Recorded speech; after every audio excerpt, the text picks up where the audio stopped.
This is Apple Valley News Now at 6 on your side.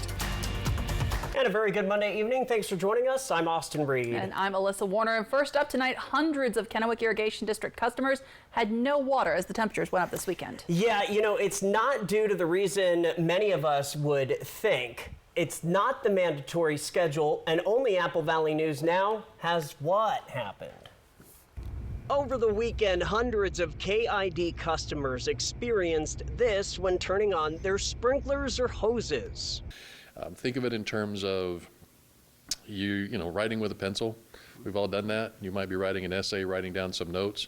You make a mistake. Well, in this case, when a mistake occurs, you're not allowed to rectify it, or you can't rectify it for up to 60 hours. Due to drought conditions worsening in our area, KID is utilizing a mandatory schedule this summer. That started on Sunday, July 7th.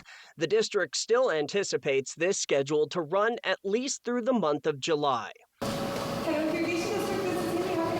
But on Monday morning, hundreds of calls started coming into the KID dispatch center about something entirely different. Going into Friday and certainly into Saturday, the river itself was lowering, as well as then KID's supply. But the summary is that the Bureau of Reclamation, who both operates the system and supplies our water, there was a system issue, and that system issue resulted in basically a hole in the system, and that entire hole in the system, so the lack of water, landed on KID's doorstep.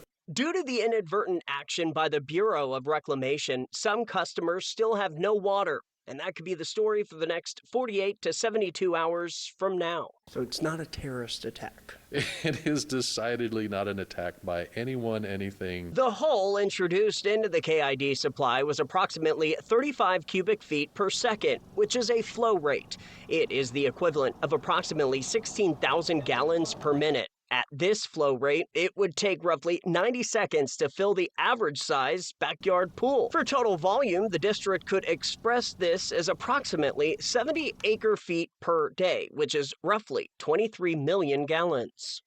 It's the culmination of July 4th weekend, long weekend, extremely hot temperatures. My apologies, I probably brought the heat from Arizona with me. And we're on a mandatory schedule, and all of a sudden, it seems like my system's not operating. Now, of the phone calls we got, about 50% of those, if you take a look at the region, wasn't a result of lack of pressure or necessarily lack of water in the system. It was probably clogged with vegetation and a few other things. There were a few, however, we had exhausted some of our in-stream storage, and so they were affected by this little bit of a hole. But again, we expect that to be resolved in the next 48 to 72 hours. By the way, in 2015, the mandatory watering schedule lasted about 2.5 months, or practically the entire summer. So KID says conservation efforts do make a difference.